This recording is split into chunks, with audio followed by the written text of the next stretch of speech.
নমস্কার বন্ধুরা, আজ আমি আপনাদেরকে 36 সাইজের একটি পেটিকোট কেটে দেখাবো।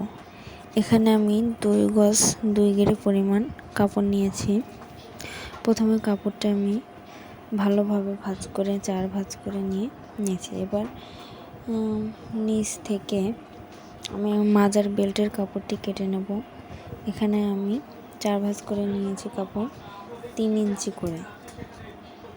3 ইঞ্চিতে মার্জিন করে আমি এবার কেটে নিচ্ছি। এটা আমার বেল্টের কাপড়, যেহেতু 36 ইঞ্চি সেহেতু আমার মাজার কাপড় আর একটু লাগবে। এবার আমি বাকি কাপড় দিয়ে বাকি অংশ কেটে নেব। প্রথমে ভালো করে ভাঁজ করে নিচ্ছি, এরপর চারিদিক সমান করে নেব হাত দিয়ে ভালো করে।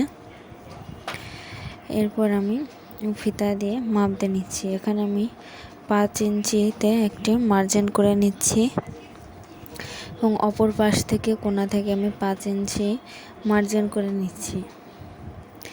এবার দুই পাশ থেকে আমি ফিতা ধরে মাঝ বরাবর একটি লম্বা দাগ টেনে নিচ্ছি।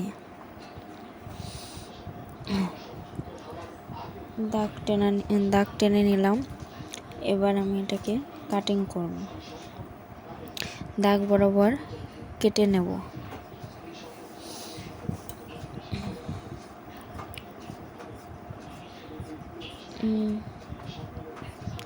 খুব সুন্দর করে কাটতে হবে যাতে একা বেঁকা না হয়।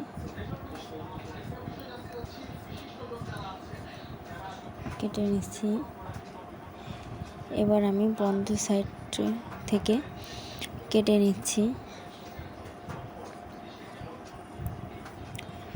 এরপর আরেকটি পার্ট বন্ধ সাইড থেকে কেটে নিচ্ছি।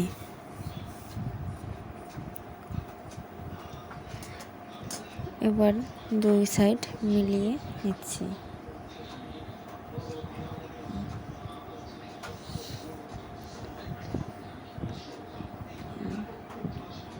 এভাবে সুন্দর করে মিলিয়ে নেব।